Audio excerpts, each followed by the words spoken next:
하겠습니다.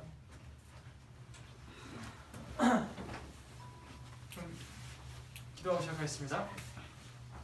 하늘에 계신 아버지, 우리가 함께 성경 공부할 때 역사해 주셔서 우리가 성경의 흐름과 복음의 핵심이 무엇인지 깨달을 수 있도록 도와주세요.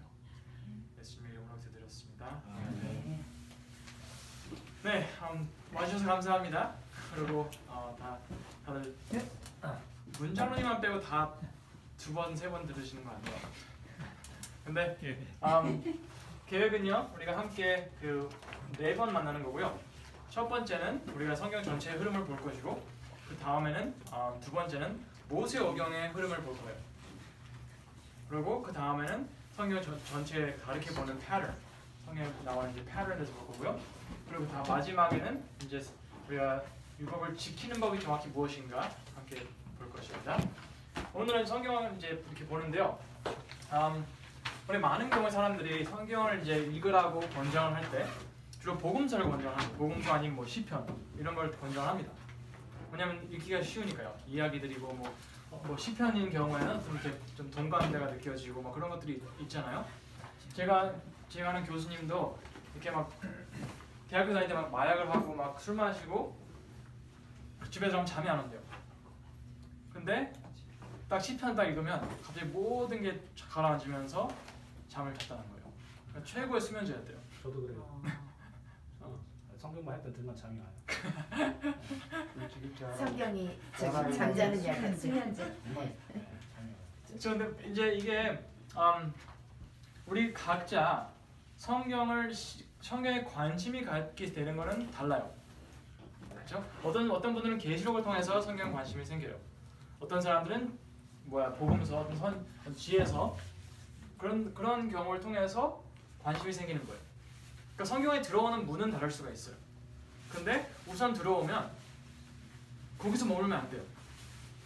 우리 교회에서 가장 큰 문제들 중 하나가 이제 신학적으로 따져 본다면 이 다니엘서와 계시록만 집중하다가 많은 경우에서 이상하게 빠지는 사람들이 많아요. 왜냐하면 전체를 봐야 되는데 이거 두 가지만 보고 있으니까 이게 넓은 시야가 없는 거예요. 그러면 그냥 자기도 모르게 이상한 거로 빠져도 모르는 거예요, 자기는. 그렇기 때문에 성경을 들어오는 길은 많더라 하더라도 우선 들어오면 복음서에 들어왔으면 다시 이걸 여기서 시작해야 되는 거죠. 그리고 선지자, 그러니까 다니엘서와 계시록을 통해 들어왔어도 다시 여기서 가야 한다는 거죠. 왜냐하면 계시록은 이 앞부분을 모르고는 절대 이해할 수 있는 부책이 아니에요. 불가능해요. 왜냐하면 계시록은 거의 구약이라고 생각하시면 돼요. 거의. 그래서 우리 이제 성경을 앞부분부터 쭉 이해해가는 그런 또 어떻게 하는지 함께 볼까 하는데요. 이제 모세오경을 본다면 많은 사람들이 이제 율법을 생각해요. 그렇죠? 율법을 생각하시는데 율법을 주로 행동주의로 봅니다. 행동주의. 행동 위주. 예. 위주. 행동 위주로 봐요. 우리가 잘하면 축복받고 못하면 저주받고 그렇게 주로 이해를 하세요. 왜냐하면 우리가 모세오경을 봤을 때 많은 부분이 순종, 축복, 불신, 저주로 끝나요. 뭐 하라는 것도 많고 하지 말라는 것도 굉장히 많아요. 그러니까 그걸 다 이해하려고 하는 게 복잡하니까 그냥 율법은 그냥 순종주의라고 생각하고 넘어갑니다.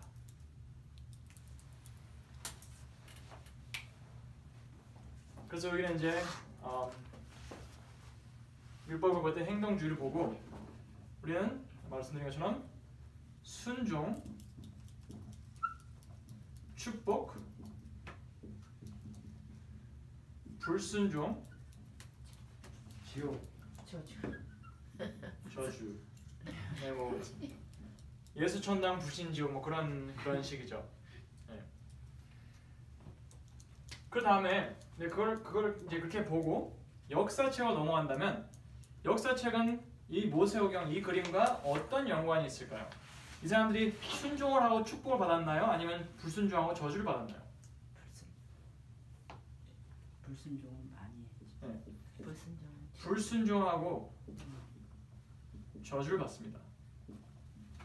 이게 역사책의 핵심입니다. 그렇죠?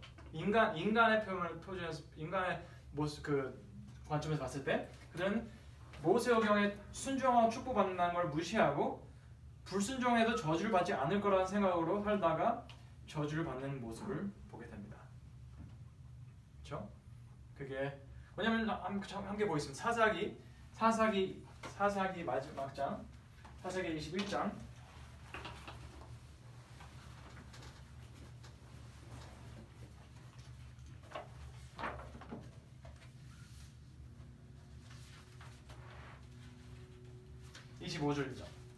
사사기 21장 25절입니다. 읽어주겠습니다. 그때 이스라엘에 왕이 없으므로 사람이 각각 그 소견에 오른 대로 행하였더라. 네, 감사합니다. 사사기를 단 한 절로 요약하면 그거예요. 왕이 없었고 모든 사람들이 마음대로 했다는 거예요. 근데 웃긴 거는 하나님께서 분명히 신명기에 그렇게 하지 말라고 하셨어요. 너희들은 네 소견대로 마음대로 살지 말고 하나님이 옳다고 한 대로 살아라 말씀하셨어요.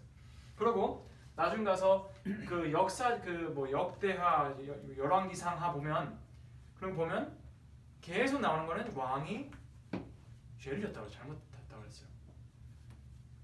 그렇죠? 우상 숭배를 하고. 그리고 이제 아합 왕의 경우에는 우리가 잠깐 그 열왕기상 16장 30절 보겠습니다. 16장 30절. 왕상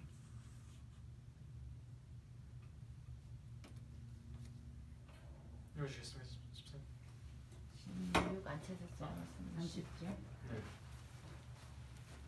오므리의 아들 아합이 그 전에 모든 사람보다 여호와 보시기에 악을 더욱 행하여. 네.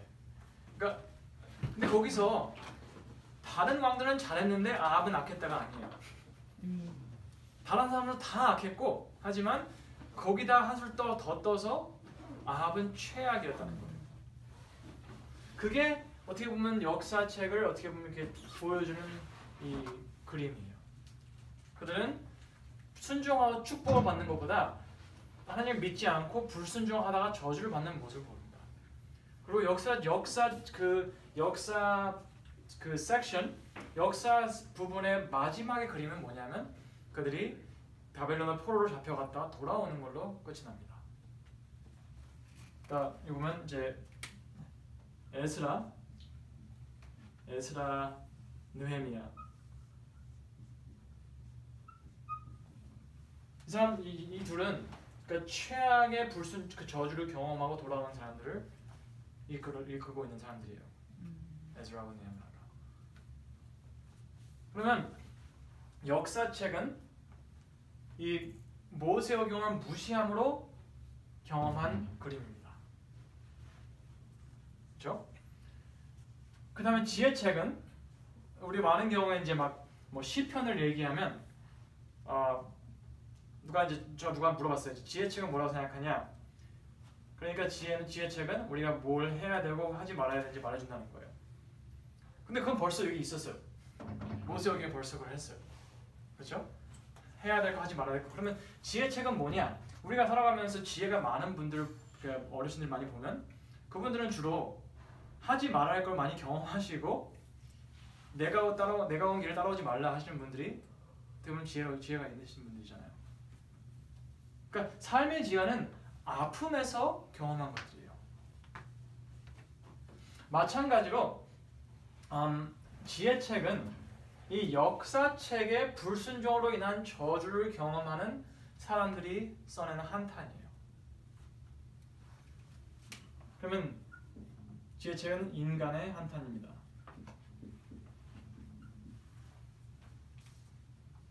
무슨 말이냐?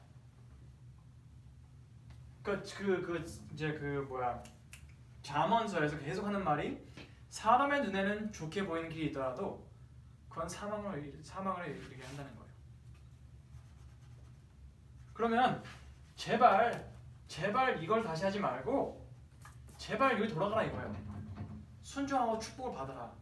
왜냐면 우리 생각에는 불순종해도 괜찮을 거라 생각하지만 우리가 불순종은 항상 저주를 입을 거라는 거예요. 그래서 지혜책은 제발 하는 말이 하나님을 경외하고 하나님의 뜻을 따르라 이겁니다. 그러니까 우리는 하지만 우리는 지금 주로 이렇게 안 봐요, 성경을. 그렇기 때문에 지혜책에 와서는 우리는 시편을 보면서 그게 시편의 핵심이 뭐 찬양이라고 생각을 해요. 찬양도 있어요. 찬양도 있지만 그 핵심이 찬양은 아닌 거예요. 시편 137편을 보겠습니다. 시편 137편 7장 1절부터 3절까지만 보겠습니다. 시편 137편 1절부터 3절 보겠습니다.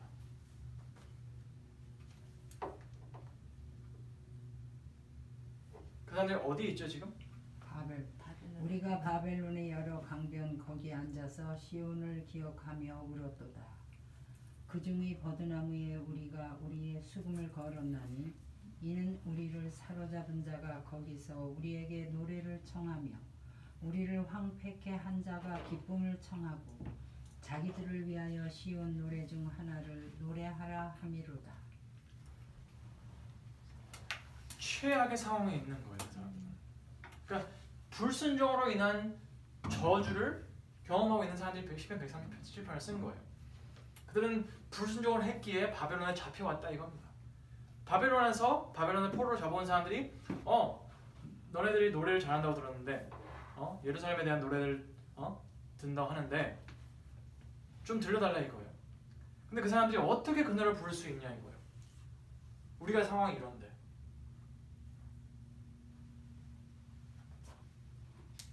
그리고 시편 아마 2편도 2편일 거예요.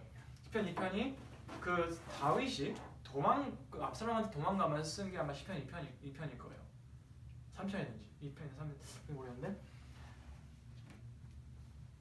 다윗도 시편을 쓰면서 많은 경우에 너무 안 좋은 상황에 있을 때 썼어요.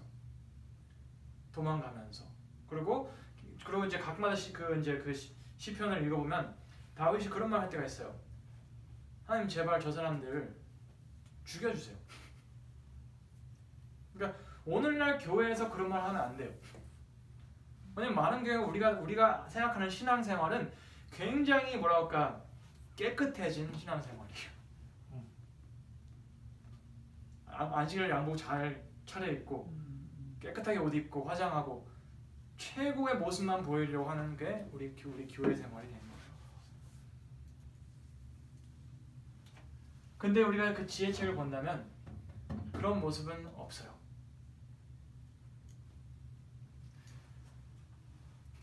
인간의 한탄입니다. 지혜책은. 근데 뭐냐? 역사적인 불순종을 저주를 경험한 그 모습을 보는 거예요. 근데 뭘 불순종했냐? 모세 어경을 불순종했다는 거예요. 그렇죠? 그렇다면 모세 어경을 이해를 해야지 역사책이 이해가 되고 이 두 개를 이해를 해야지 지혜책이 이해가 됩니다. 안 그러면 이것만 가지고 본다면 아무런 그런 백그라운드가 없이 이해하려는 거예요. 그러니까 뭐 드라마를 얘기하자면 제 여동생이 굉장히 좋아하는 드라마가 있어요. 대장금. 지금 봐도 잘 만든 것 같아요. 그래서 동생이 너무 좋아했어요 그거를. 근데 저는 잘 이해를 못했던 게 동생처럼 꾸준히 안 봤어요. 그러니까 너무 좋다고 하니까 뭐 가끔 같이 앉아서 봐주고 막 이러다 보니까 뭐 누가 누군지는 알겠는데 그 회에 왜 일어나는지 모르는 거야 저는. 왜 모든 대장금을 싫어하지? 이렇게 되는 거예요. 마찬가지로 지혜책을 볼 때 이 한탄, 시편 137편, 시편 2편 그런 것들이 마음에 와닿을 수가 없어요. 하지만 역사를 보고 모세오경을 먼저 보고 나서 하면 굉장히 이해가 돼요. 동감이 돼요. 아, 이러구나. 근데 선지자서 갑니다. 선지자는 우리 주로 굉장히 복잡하게 생각을 해요. 많은 경우에 거의 다 많은 사람들이 이 선지자서는 주석이 없이는 못 봐요. 거의 다. 불가능이라고 생각을 합니다. 왜냐면 굉장히 복잡하게 보여요. 그 막 나오는 이야기들도 막 이상하고 선지자가 하는 행동들도 이상해요. 막 어떤 뭐가 이상한가? 예를 빨개 벗고 설교하고, 그렇죠? 매춘부랑 결혼하고, 그리고 막 어떤 속옷을 막 오랫동안 샤워 안 하고 속옷을 오래 입고 있다가 그거를 강 옆에 묻어요. 그리고 나중에 가서 다시 찾아오라고 그래 하나님 다시. 그럼 그 찾으러 갑니다. 이상한 이야기들이 많아요. 근데 우리는 그거를 이제 보고 이해를 못하니까 바로 주석으로 갑니다. 근데 그거는 어떻게 보면 하면 안 되는 거예요. 그거는 성경을 연구하는 게 아니고 다른 사람이 이거에 대해서 뭐라고 얘기하느냐 보는 거예요. 근데 문제가 또 뭐냐면 주석 두 개가 똑같은 말을 하지가 않아요. 그러니까 누구 주석, 어느 교단, 어느 교수가 쓴 그 주석을 보냐에 따라서 우리의 해석은 달라지는 것입니다. 근데 우리 해석이 다르면 우리 행동을 다를 수밖에 없어요. 신앙생활 달라질 수밖에 없어요. 해석이 다르면. 생각해 보세요. 우리는 일요일 교인들은 일요일이 맞다고 해석을 하잖아요. 그러니까 그 사람들은 진짜 일요일날 교회를 가요. 그렇죠? 우리는 성경 봤을 때 토요일이 안식일이라고 해석을 해요. 그러니까 우리는 토요일날 교회에 오는 거예요. 성경을 어떻게 해석하냐에 따라서 우리의 행동이 바뀐다는 것입니다. 그럼 선지자는 뭔가요? 이것이 인간의 한탄이라면 이거는 근데? 와, 너무 오래 읽고 있었어.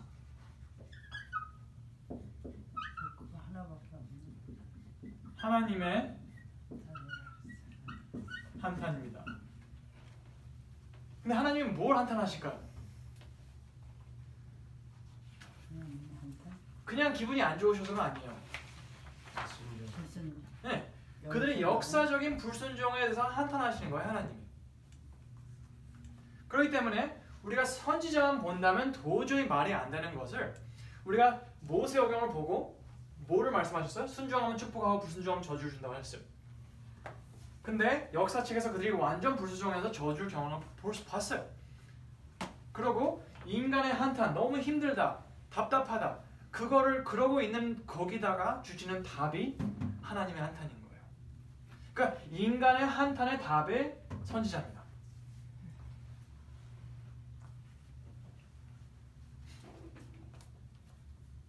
근데 웃긴 게 있어요. 지혜책과 선지자서에서는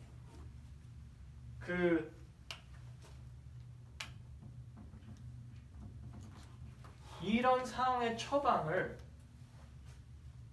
그냥 무마하는 것도 아니고 다른 어떤 우리가 좀 더 노력해서 다른 걸 노력하면 가능성이 있다. 정치적으로 이렇게 굴려보면 된다. 좀 더 노력하면 된다. 이런 식이란 말이야. 근데 그게 아니고 다 하나같이 뭘 말하냐면 우리의 희망은 율법에 있다는 거예요. 그러니까 우리의 희망, 율법. 그게 지혜책의 결과고, 그리고 선지자서도 하나님의 말씀은 너희의 희망, 율법.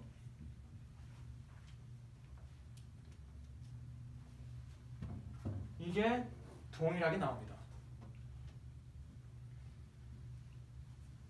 지혜책의 거기 끝에 가면 전도서 12장 13절에 나옵니다. 전도서 12장 13절입니다. 읽어주시겠습니까? 너희가 결국을 다 들었으니 돌아오라. 그렇죠. 뭐로 돌아가죠? 율법으로 돌아가는 거예요. 전도서 12장 13절은 이래 결코 들었으니 하나님을 경외하고 뭘 해라? 명령을 지켜야다. 명령 여기로 돌아가는 거예요. 여기로. 근본이야. 결국 그러니까 근본으로 돌아가자 이거예요. 복잡하게 생각하지 말고 근본으로 돌아가자 이거예요. 그리고 바로 전에 그 잠언서에서 계속 하는 말이 뭐죠? 네 생각들 하지 말고 하나님을 믿고 하나님을 경외하라는 거예요. 그리고 또 한 말이 뭐냐면 지혜 뭐라 하죠? The beginning of wisdom, the fear of God is the beginning of wisdom. 하나님을 경외하는 것이 지혜의 근본이다. 지혜의 근본. 그렇죠. 지혜. 그러면 여기서 이 그러니까 지혜의 근본이라는 말이 그 솔로몬이 하는 얘기가 뭐냐면 내가 하나님을 무시하고 살아다 보니까 이 답은 여기 돌아가는 밖에 없다는 거예요. 그게 솔로몬이 하는 말입니다. 그리고 우리 이제 선지자서 옵니다. 선지자서를 자세히 그러니까 이거를 알고 선지자서 보잖아요. 그러면 선지자서에 나오는 대부분의 말씀이 구약 그 모세오경 그냥 본떠온 거예요. 한번 집에 가서 한번 구글 한번 쳐보세요. The Torah and the Prophets, or the books, the Law and the Prophets. 그래서 쓰면 그 선지자서들에서 나오는 그 모세오경에 대한 레퍼런스들이 계속 나올 겁니다. 왜냐하면 선지자서들이 하는 말이 뭐냐면 너네가 율법을 무시했기 때문에 여기 와 있다 이거예요. 그게 우선 첫 번째고, 두 번째는 우리가 율법이 있기에 우리는 아직 희망이 있다는 거예요.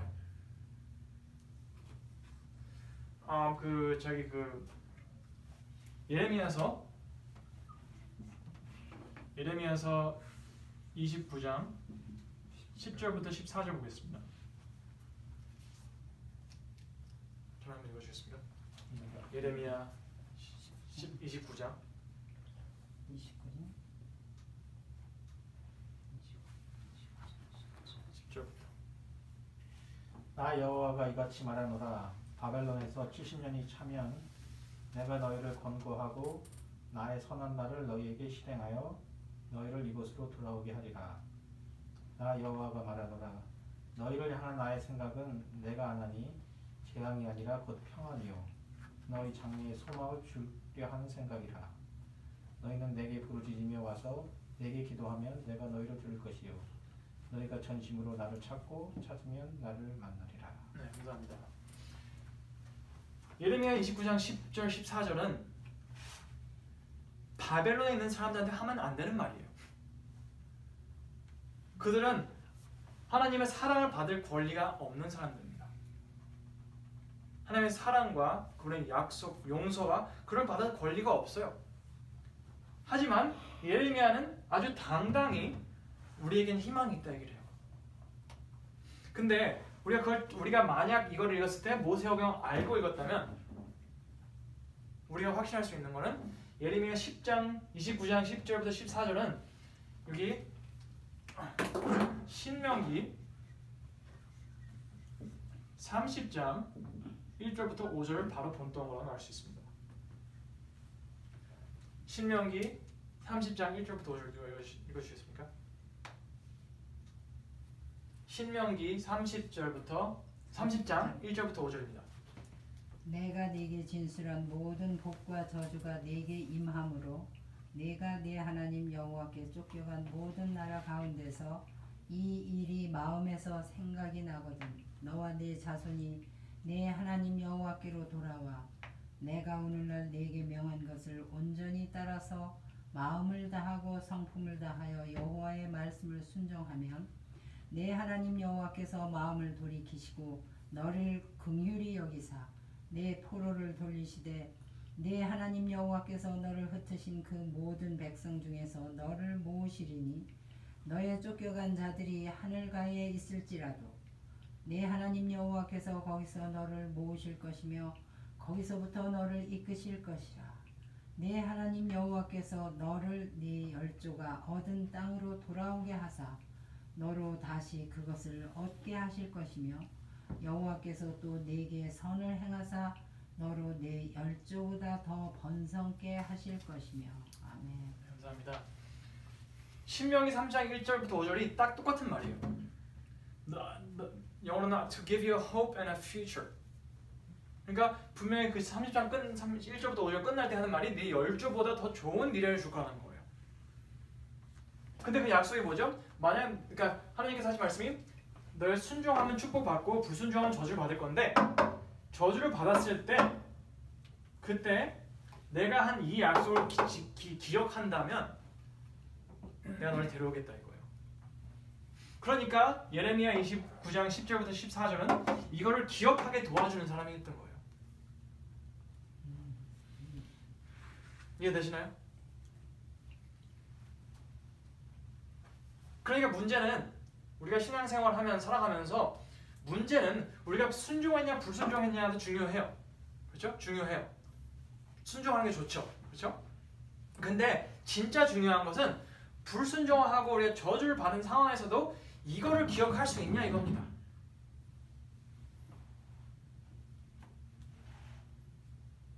우리가 진짜 바벨론에 가 있는 우리의 잘못으로 인한 결과를 뼈저리게 경험하고 있는 그 순간에 우리는 하나님의 우리를 향한 그 약속을 기억할 수 있냐 이겁니다.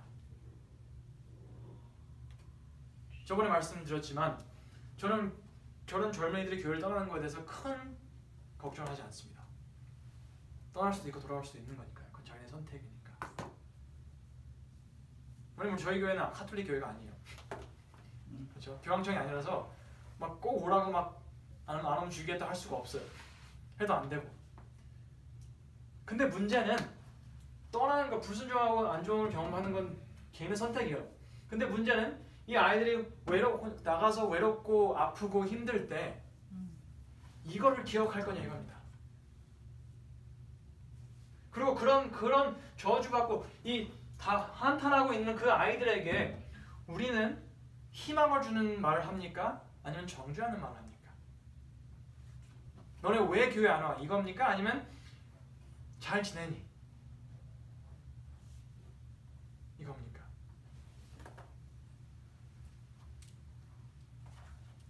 여러분 율법은 세 가지, 그러니까 율법 끝에 세 가지 약속이 있어요. 세 가지 약속. 이 축복, 그리고 저주,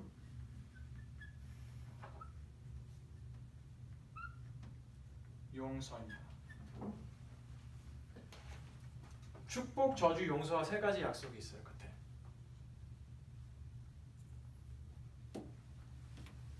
이 모든 게 유효합니다. 근데 우리가 주로 이제 신앙생활하고 교회를 이끌어가고 할 때 우리의 집중은 사람들이 순종하고 축복받게 하려고 하는 목적이에요. 우리 교회를 크게 하려고. 그렇죠? 행사 많이 하고 좋은 일이 일어나기만 바라는 거예요. 근데 그렇게만 생각하고 가면 그러니까 안 좋은 일들 경험하고 사람들이 교회가 안 좋은 일이 생기면 어떻게 반응할지 몰라요. 왜냐? 우리는 우리 생각 속에 축복하고 저주밖에 들어있지 않는 거예요. 노력해서 잘 되는 거랑 잘못해서 안 되는 거를 걱정하는 거랑 두 가지예요. 우리는 이 확실한 용서, 진짜 최악의 상황에서도 내가 너를 용서해줘 데려와 줄게, 그거를 확신하지 못한다는 거예요.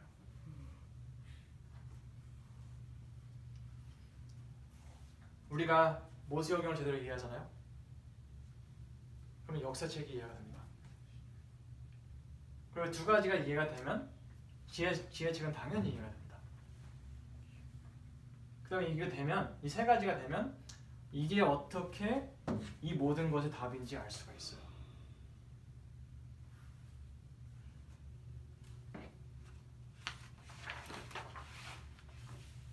그런 후에야 복음서에서 예수님을 만날 수 있습니다. 왜냐하면 예수님은 뭘 하려고 오셨죠? 율법과 선지자를 성취하러 오신 분이에요. 근데 우리가 이제 사람들하고 이제 뭐 할 때 뭐 이제 비즈니스에서 뭐 직업에서 사람이 왔다고 해봐요. 새로운 사람이. 근데 우리는 그 사람을 우리 그 회사 하는 일에 제대로 끼냐 못 끼냐는 그 사람이 왜 왔는지 알고 있냐 모르냐에 달려 있어요. 그냥 들어와서 앉아 있는데 왜 왔는지 모르면 그 사람 우리가 어떻게 할지 몰라요. 그 사람 우리는 잘해줄 수 있어요. 그 사람한테 물도 떠주고 막 커피도 만들어주고 갖다 줄 수 있어요. 그래서 좋아할 수는 있어요. 근데 그 사람이 뭘 하러 왔는지 모르면 어떻게 끼워서 같이 함께해서 큰 일을 할 수 있는지 모른다는 거예요. 마찬가지로 예수님은 굉장히 좋으신 분이에요. 막 신약에서 보면 막 갑자기 막 물도 막 술로 변해서 막 다 하게 해주시고 막 눈 안 보이는 사람 눈 보이게 해주시고 굉장히 좋으신 분이었던 거예요. 근데 가장 명백한 게 뭐냐면 예수님이 계셨을 때 그들의 제자들도 그분이 왜 오셨는지 몰랐어요. 함께 보겠습니다. 누가복음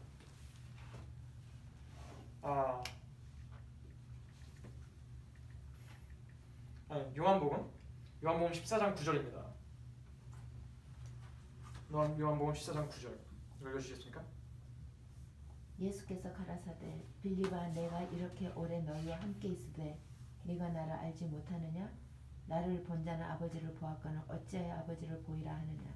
네, 그러니까 예수님께서 3년 반 동안 같이 계신 다음에 끝에서 하는 말씀이 네가 어떻게 날 모르냐 이거예요. 우리 이렇게 같이 오래 있었는데. 그리고 또 그 엠마오 가는 길 그 누가복음 24장 보겠습니다.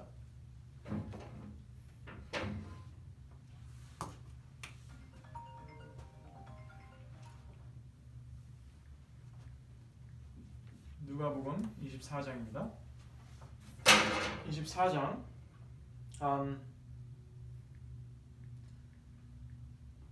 25절에 26절입니다. 읽으시겠습니까? 누가복음 24장 25절, 25절, 26절.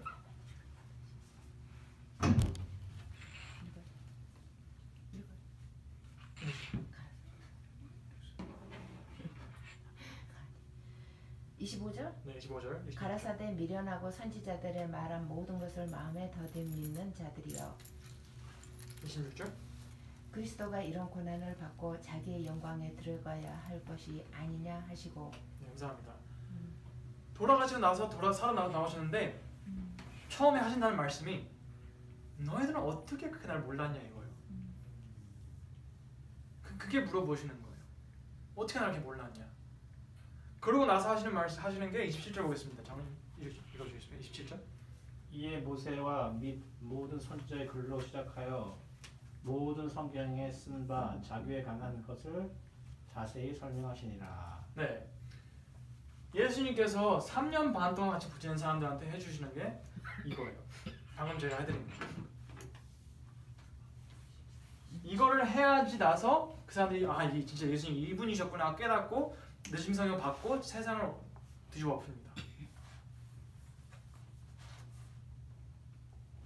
두 가지 문제가 있어요. 만약 우리가 세상을 뒤집는 그런 믿음이 생긴 게 없다면 두 가지 문제예요. 첫 번째는 성령 못 받았다는 거고, 그렇죠?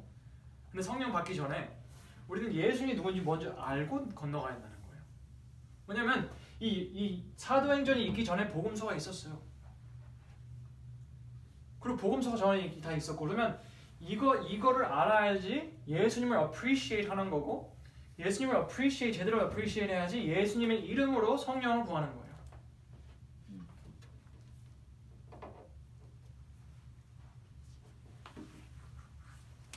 마태복음 5장 17절 보겠습니다.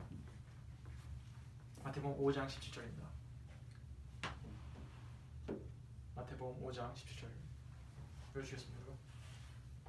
내가 율법이나 선지자나 폐하러 온 줄로 생각지 말라. 폐하려 온 것이 아니요 완전하게 하려 함이로다. 네, 감사합니다.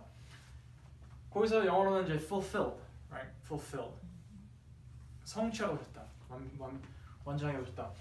그러면 예수님의 그 첫 설교죠. 그 Sermon on the Mount, 산상보훈의 첫 설교잖아요. 첫 설교에서 처음 하시는 말씀이 어떻게 보면 나는 율법을 성취하러 왔다 이거예요. 근데 우리가 율법이 뭔지 모르면 어떻게 알 거냐 이거예요. 예수님 뭐 해오셨는지. 그렇죠?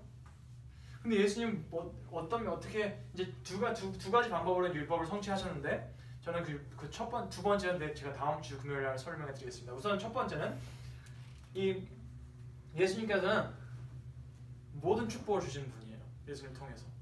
그리고 우리의 저주를 받으시고 돌아가셨어요. 그리고 그 죽음으로 인해서 우리는 용서를 받는다는 거예요. 아무 조건 없이. 예수님 믿기만 하면.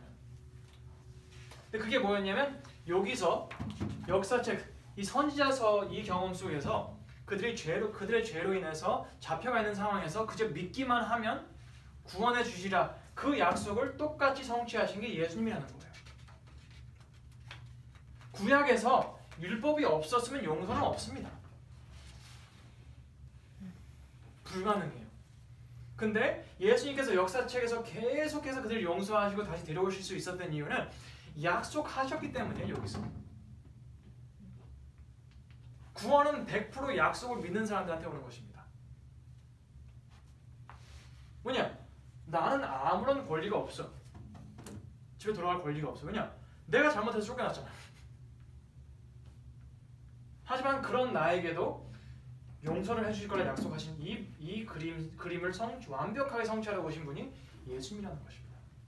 그럼 예수님 안에서 이스라엘 백성들이 그 바벨론에 가서 잡혀 있다가 돌아올 수 있던 권리가 있었던 것처럼 예수님 안에서 우리는 죄에서 구원받을 수 있는 권리가 있다는 거예요. 아무런 조건 없이 믿기만 한다면. 우리는 신앙생활 하면서 전도하는 걸 굉장히 불편하게 생각해요. 왜냐? 너무 크게 생각해요. 이것도 가르쳐줘야 되고 저것도 가르쳐줘야 되고 이것도 이렇게 해야 되고 저렇게 해야 되고 그럼 너무 복잡한 거예요. 나도 지금 신앙생활하기 힘든데 내가 어떻게 다른 사람 끌고 오냐 이겁니다. 근데 그거는 예수님께서 바리새인들한테 한 말과 똑같은 것입니다. 영어로는 you go oversea to win one proselyte and then you make them twice the hell of a child as you are.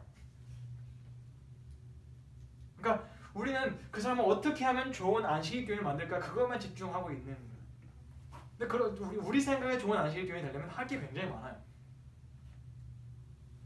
근데 그러니까 이 복음의 시작, 왜냐면 이 모든 다른 걸 뭘 하기 전에 중요한 건 구원을 받아야 돼요. 내가 용서받았다, 구원받았다는 확신을 가지고 시작을 해야 돼요. 근데 우리는 다른 거 다 하고 나서 언젠가는 구원의 확신이 생기겠지 하고 생각하고 살고 있어요. 근데 우리 세 번째 주에 같이 연구할 건데요. 구원은 항상 먼저 잊고 가르치십니다. 구원은 항상 먼저 잊고 가르치세요. 그러면 그 구원받은 그 감사한 마음에 다른 걸 받아들이기 시작하는 거예요. 근데 구원의 확신은 이렇게 멀리 있는 당근처럼 들고 있고 이거 빨리 해야지 구원해줄게 이런 생각으로 전도를 생각할 수 있다는 거죠. 그건 잘못된 거예요. 근데 그거는 기본적으로 이 모세오경에 심어놓으신 이 아름다운 이 약속, 축복, 저주, 용서 이 아름다운 약속을 모르기 때문인 거예요. 그럼 내가 오늘 죽어도 이 약속을 믿으면 구원받을 수 있는 확신을 갖고 있어야지 다른 사람들 자신에게 갈 수 있는 거예요. 그게 없어요. 왜냐? 우린 성경 공부한다면서 이렇게 막 이러고 있으니까 꾸준한 게 없는 거예요.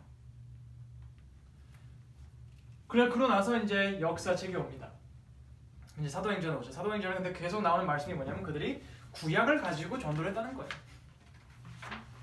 제가 얼마 전에 이제 저희 목사님들 미팅에 가서 어떤 젊은 목사가 질문을 하고 갔어요. 나이 드신 목사님한테. 우리 교회에 28교리가 있는데 그거랑 구원이랑 무슨 연관이 있냐 이거예요. 저는 굉장히 궁금했어요. 어떻게 답을 하실까? 근데 그분이 하신 말씀이 뭐냐면 내가 읽는 성경에는 예수님만 읽으면 된다는 거예요. 예수님만 믿으면 끝이라는 거예요. 꼭 만나는 거예요.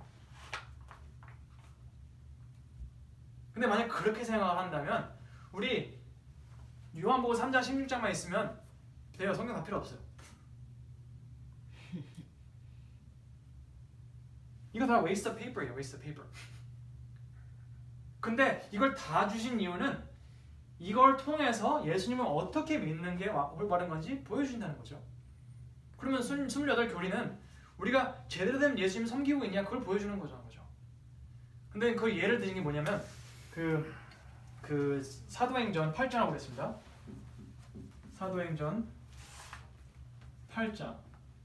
사도행전 8장에 그분이 이제 예를 드신 게 사도행전 8장 Acts 8 사도행전 8장 26절 보겠습니다. 그 26절 안 볼 건데요. 거기서부터 몇 절이요?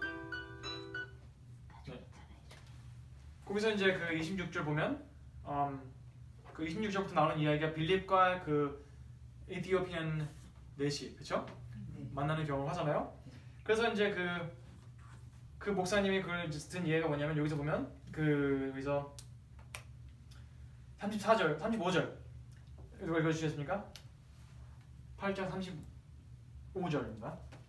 빌립이 입을 열어 이 글에서 시작하여 예수를 가르쳐 복음을 전하니. 네, 이걸 딱 보시고 이걸 딱 예를 들면서 하시는 말씀이 봐라 예수님을 가르쳤다 이거예요. 그들이 안식을 가르쳤냐? 뭐 명언불명설에 가르쳤냐? 아니다, 예수님이 가르쳤다 이겁니다. 그러고 나서 나오는 게 36절.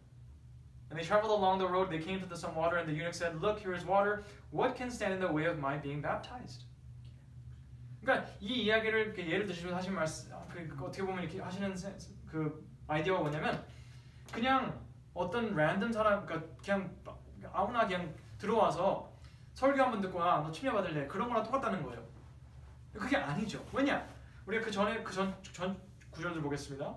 분명히 27장에 어디 가서 예배를 드렸다고 했죠?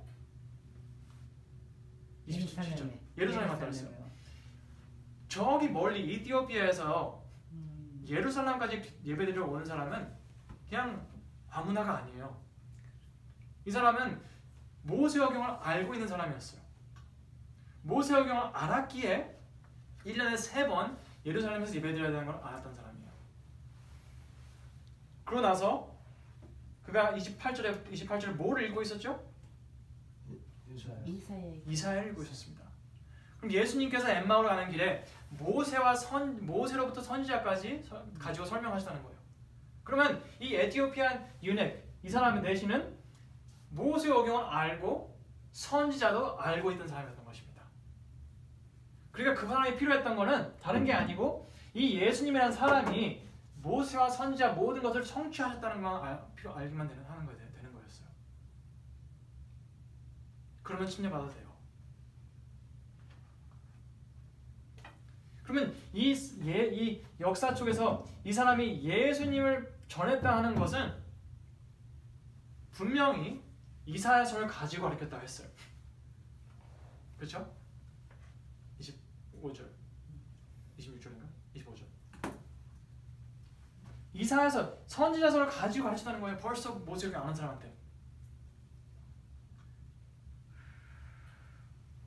그러고 나서 이제 잠깐 제가 이제 편지서로 가겠습니다. 거의 다 끝났습니다.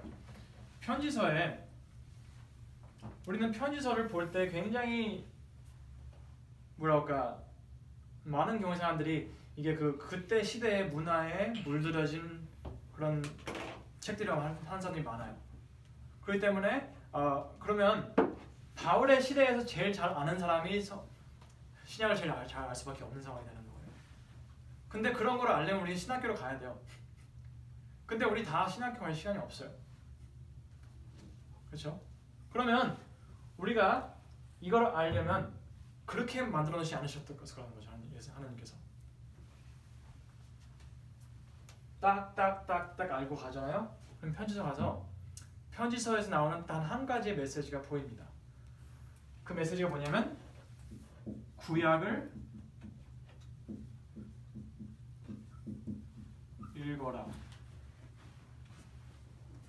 그게 편지서들의 메시지입니다. 히브리서 4장 12절 보겠습니다. 히브리서 4장 12절입니다. 히브리서 4장 12절입니다. 하나님의 말씀은 살았고 운동력이 있어 좌우에 낯선 어떤 검보다도 예리하여 혼과 영과 및 관절과 골수를 찔러 쪼개기까지 하며 또 마음의 생각과 뜻을 감찰하나니. 네, 감사합니다. 여기서 하나님의 말씀이라고 했을 때 신약은 포함될 수가 없었습니다. 그건 그냥 아예 불가능한 거예요. 왜냐하면 신약은 없었습니다. 없는 걸 가지고 하나님의 말씀이라고 할 수는 없잖아요. 그렇죠? 그러면 여기서 하나님의 말씀이 살아있다고 했을 때 그거는 구약일 수밖에 없어요. 구약만. Of course, now 지금은 다 포함이 되죠. 하나님 말씀으로. 그렇죠? 나하고 신약까지 있으니까 이제. 근데 이 사람들이 썼을 때는 이 사람들이 생각하는 하나님의 말씀은 구약밖에 없었던 거예요. 그리고 그 디모데후서 3장 15절 보겠습니다. 15절부터 16절. 디모데후서 3장 15절부터 16절입니다. 디모데후서 3장 15절부터 16절. 또 내가 어려서부터 성경을 알았나니 성경은 능히 너로 하여금 그리스도 예수 안에 있는 믿음으로 말미암아 구원에 이르는 지혜가 있게 하느니라. 네, 감사합니다. 16절도 읽으셨습니까? 모든 성경은 하나님의 감동으로 된 것으로 교훈과 책망과 바르게 함과 의로 교육하기에 유익하니. 네, 감사합니다. 거기서 분명히 하나님 말씀에 대해서 두 번 얘기를 합니다. 근데 바울이 얘기했을 때 디모데를 구원에 이르게 할 수 있었던 그 말씀은 구약일 수밖에 없습니다. 신약은 없었어요. 그리고 거기서 하나님의 말씀은 뭐라고 써있죠? 이 모든 성경 하나님의 감동으로 된 것으로 교훈과 네, 책망과 이걸 얘기하는 거예요. 이거 구약을 얘기하는 거예요. 하나님의 말씀이 하나님 감동으로 써졌다는 게 구약을 얘기하는 거예요. 그러면 두 가지 생각해보세요. 두 가지 생각합니다. 두 가지. 디모데후서는 구약이 하나님의 말씀이라고 했어요. 그리고 이걸 통해서 예수님 만날 수 있다는 거예요. 구원을 받을 수 있다고. 그게 디모데후서의 말씀. 그리고 히브리서 4장 12절은 하나님의 말씀은 살아있다는 거예요. 어떻게 살아있냐? 우리가 모세오경 보면 우리가 하나님께서 뭐라고 할까? 원하시는 걸 알 수 있어요. 이걸 봤을 때. 하나님의 마음을 볼 수 있고. 근데 우리는 역사책들에서 나오는 사람들처럼 죄를 짓고 살아요. 불순종을 해서 저주를 경험하고 사는 거예요. 그렇기 때문에 우리는 그걸 보고 나서 이 사람 나처럼 사는구나 깨닫게 되는 거예요.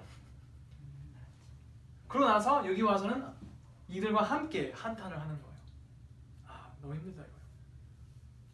그리고 이거 한탄을 하고 나서 하지만 한탄을 하는데도 우리는 하나님의 율법을 무서워하지 않아요. 뭐냐? 이걸 아니까. 그러면 여기서 전도서에서 율법을 지켜라 했을 때 우리는 그거에 대해서 겁먹지 않는 거예요. 그러고 나서 하나님께 선지자서를 통해서 우리에게 이 말씀하실 때 선지자서를 막 무서워하는 게 아니고 답답해하는 것도 아니고 희망의 메시지를 듣는 겁니다. 그러고 나서 이걸 모두 성취해 주신 분이 예수님이라는 걸 깨달았을 때 우리는 예수님께 모든 걸 포기하는, 예수님을 통해서 구원을 얻게 되는 경험을 하게 되는 겁니다. 계시록 21장 1절부터 4절 보겠습니다. 거의 다 끝났습니다. 계시록 21장 1절부터 4절입니다.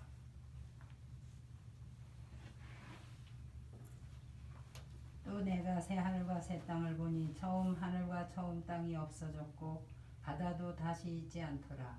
또 내가 보매 거룩한 성 새 예루살렘이 하나님께로부터 하늘에서 내려오니 그 예비한 것이 신부가 남편을 위하여 단장한 것 같더라.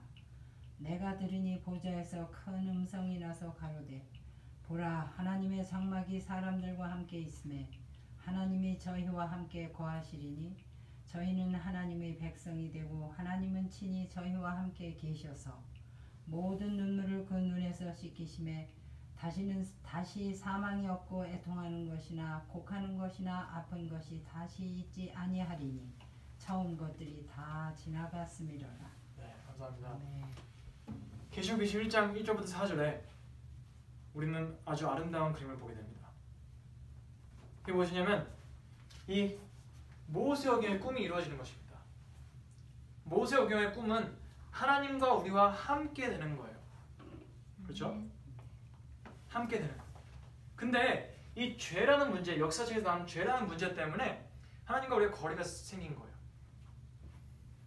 근데 그 거리를 고쳐주시기 위해서 함께 해주시기 가능성 그 접착제 역할을 해주시려고 이것을 예수님이 오셨어요. 근데 예수님이 오셨을 때도 이거는 현실이 안 됩니다. 함께 있는 거. 뭐냐? 아직도 죄가 있으니까. 죄가 문제 해결이 안 됐으니까. 근데 예수님께서는 이 돌아가심으로써 십자가에 돌아가시면서 함께 될 수 있는 이 가능성을 열어주십니다.